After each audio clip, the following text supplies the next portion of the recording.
डूबने से जयपुर के 8 युवकों की मौत हो गई और मामले में आपको बता दें कि जयपुर के जो 8 युवक हैं जयपुर के चारदीवारी इलाके के आसपास के वो बताए जा रहे हैं। इस वक्त हमारे वरिष्ठ सहयोगी अनिल सेन जयपुर से हमारे साथ जुड़ चुके हैं।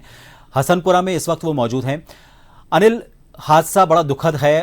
पिकनिक मनाने के लिए गए थे लेकिन वो इस हादसे का शिकार हो गए। 3 युवक और जो थे उनसे बातचीत होगी इन परिवार के लोगों की। क्या इन लोगों का कहना है इस हादसे के बाद?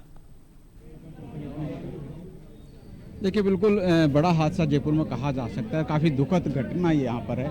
इस घटना के बाद में आप देख सकते हैं कि हम लोग यहाँ पर जुटे हुए हैं और पूरी तरह से सदमे में भी हैं। रिश्तेदार थे, सब तमाम जो लोग थे, और ये लोग जो थे वो टोंक वहाँ पर बनास नदी में गए थे। टोंक गए थे वो लोग। क्या वजह रही कि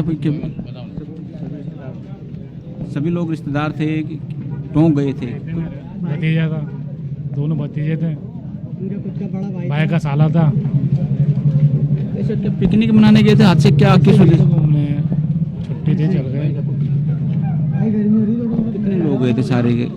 हमारे कुल मिला के साला बना के और 5 लड़के गए थे यहाँ से। बाकी पता है वो लड़का था, एक साला था, वो भतीजे था मेरा। 8 जन है टोटल। 8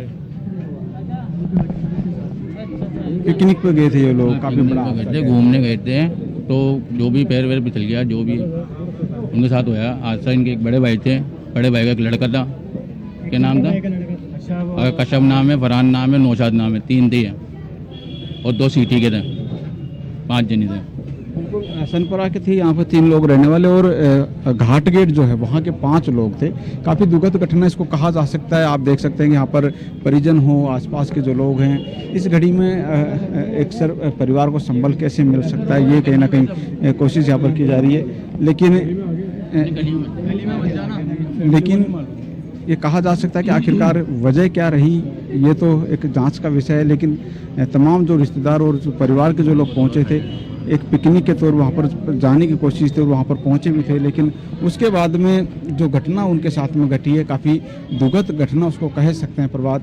इस तरह की घटना अक्सर झकझोर देने वाली होती है, और इस घटना के बाद में ये जो परिजन हैं या पड़ोसी जो लोग हैं वो यहाँ पर आए हैं, और एक तरह से संबल परिवार को कैसे मिल सकता है वो यहाँ पर कोशिश है। कुछ लोगों को तो बताया भी नहीं गया, उनके परिवार वालों को, उनके परिवार के साइड में वो लोग यहाँ पर रुके हुए हैं। लेकिन फिर भी इस तरह के हादसे से सबक भी लेना चाहिए। सबक के साथ साथ ये भी देखा जाना चाहिए कि आखिरकार जब जाएं, बाहर जाएं या फिर नदी जैसे इश्यूज अगर हों तो उनको से कैसे बचा जा सकता है, ये कहीं ना कहीं पूरी तरह से देखा जा सकता है। लेकिन फिलहाल हादसे की वजह से ये कहा जा सकता है कि परिवार तो दुखद घड़ी में है ही, लेकिन उनके अड़ोसी पड़ोसी जो लोग हैं वो भी कहीं ना कहीं पीड़ा में देखे जा सकते हैं।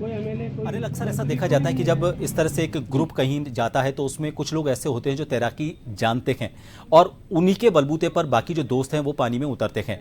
क्या इनमें से कुछ लोग तैराकी जानते थे? और दूसरा ये भी जानना चाहेंगे, परिवार के लोगों को कब इस घटना के बारे में पता चला कि इस तरह का एक बड़ा हादसा हो गया है? देखिए प्रभात, तैराकी का तो पता नहीं है, लेकिन जिस तरह से हादसा हुआ वो हादसा इसको दुखद कह सकते हैं। लेकिन सूचना की जहां तक बात है, जैसे ही टोंक में घटना हुई, उस घटना के बाद में पुलिस प्रशासन के माध्यम से इस परिवार को सूचना यहां पर पहुंची। हालांकि कुछ परिजनों को यहां पर बताया भी नहीं गया है। ये लोग उनके घर से दूरी पर रुके हुए हैं, क्योंकि ऐसी घड़ी में इस तरह से जो परिजन हैं उनको सूचना जो है वो अभी तक नहीं दी गई है। फिलहाल ये लोग जरूर जनप्रतिनिधि या फिर विधायक या सांसद जो इस क्षेत्र के वो लोग आते तो ये लोग मानते हैं कि इस घड़ी के अंदर संबल उनको मिलता। खैर, सूचना फिलहाल यहाँ पर दी गई है, लेकिन उसके बाद में इस तरह के हादसे से ये कहा जा सकता है कि काफ़ी दुखद घड़ी है। जो भीड़ का जो नज़ारा आप देख रहे हैं, ये आस पड़ोस के जो लोग जुटे हुए हैं और कुछ रिश्तेदार वगैरह जो है वो यहाँ पर उनके लोग आए हैं। और इस हादसे के बाद में ये कहा जा सकता है कि इस घड़ी के बाद में जो परिवार है वो कहीं ना कहीं संबल महसूस करे इस दुख की घड़ी के अंदर, वो लोग इसीलिए यहाँ पर पहुँचे हुए हैं। अनिल, जो युवक इस हादसे का शिकार हुए हैं, क्या काम करते थे? स्टूडेंट थे या कहीं पर काम करते थे? और उनकी उम्र क्या है? कितने के बीच उनकी उम्र थी? इसके बारे में क्या पता चल पाया है? देखिए प्रभात, 30 से 35 साल की उम्र के ये लोग थे। लेकिन यहाँ पर जो हसनपुरा के लोग थे, पिता पुत्र और भतीजा आपस में रिश्तेदार थे। यहाँ के जो घाटगेट के जो लोग रहने वाले थे वो उनके रिश्ते में साले लगा करते थे। तो ऐसे में ये तो पारिवारिक एक तरह से माहौल इसको कहा जा सकता है कि परिवार में रिश्ते नातेदार जो लोग हैं वो तमाम लोगों ने एक पिकनिक का टूर वहाँ पर बनाया और सोचा कि टोंक चल कर आते हैं, लेकिन इस अनहोनी का शिकार वो लोग हो जाएंगे ऐसा शायद उनको पता नहीं था। यही वजह है कि एक ही परिवार इसको कह सकते हैं जो रिश्ते नाते में अगर जोड़कर देखा जाए तो इस परिवार पर काफ़ी दुख का जो पहाड़ है वो कहीं ना कहीं टूटता हुआ नज़र यहाँ पर आ रहा है ऐसी घड़ी के अंदर, क्योंकि कोई रिश्तेदार है उनका, कोई परिवार वाला है, कोई परिवार का बड़ा सदस्य है, कोई परिवार का बालक है, ये कहीं ना कहीं इस परिवार को एक तरह से दुख की घड़ी वाला कहा जा सकता है। अनिल, एक सवाल और आपसे करना चाहेंगे, क्या कोई प्रशासनिक अधिकारी या जनप्रतिनिधि अभी तक यहाँ पर पहुंचा है? और दूसरा ये भी सवाल आपसे साथ में करना चाहेंगे कि इनके शव यहाँ पर कब तक लाए जाएंगे, इस बारे में कोई जानकारी मिल पाई है आधिकारिक तौर पर? देखिए, फिलहाल टोंक के अंदर पोस्टमार्टम वहाँ पर हो गया, जो रिपोर्ट वहाँ पर है अस्पताल में उनको क्योंकि चेक करने के लिए ले जाया गया था, उसके बाद की स्थितियाँ होंगी, जिस तरह से मेडिकल रिपोर्ट हो या फिर मेडिकल जांच के बाद में उनको जयपुर के लिए भेजा जाएगा। लेकिन फिलहाल ये कहा जा सकता है कि अभी सूचना मिलने के बाद में यहाँ पर जो परिजन हैं और उनके जो आस पड़ोसी जो लोग हैं वो यहाँ पर जुटे हुए हैं, रिश्ते नातेदार जो लोग हैं या फिर शुभचिंतक का कह सकते हैं इन लोगों को, जो कि जो लोग शुभचिंतक हैं वो यहाँ पर जुटे हुए हैं और जो उनके साथी हैं वो यहाँ पर लोग आए हुए हैं ताकि इस घड़ी के अंदर इस परिवार को जो है वो संबल यहाँ पर दिया जा सके। फिलहाल ये जरूर है कि जनप्रतिनिधियों का इंतजार है। अक्सर इस तरह के हादसे के बाद में ये जरूर होता है कि आस पड़ोस का चाहे पार्षद हो या फिर विधायक हो या सांसद हो वो लोग पहुँचते हैं। प्रशासनिक अधिकारी से भी ये कहा जा सकता है कि हसनपुरा में फिलहाल यहाँ पर ऐसी कोई गतिविधि नजर नहीं आती कि ना तो प्रशासनिक अधिकारी पहुँचा है न ही जनप्रतिनिधि पहुँचा है। अनिल, बहुत शुक्रिया हमसे जुड़ने के लिए। फिलहाल एक दुखद घड़ी है, परिवार के लोगों को संबल देने के लिए आस पड़ोस के लोग जरूर पहुंच चुके हैं, लेकिन प्रशासनिक स्तर पर या फिर जो स्थानीय जनप्रतिनिधि है कोई भी वहां पर नहीं पहुंचा। ये जरा सोचने की बात है। फिलहाल पोस्टमार्टम सभी युवकों का टोंक में चल रहा है।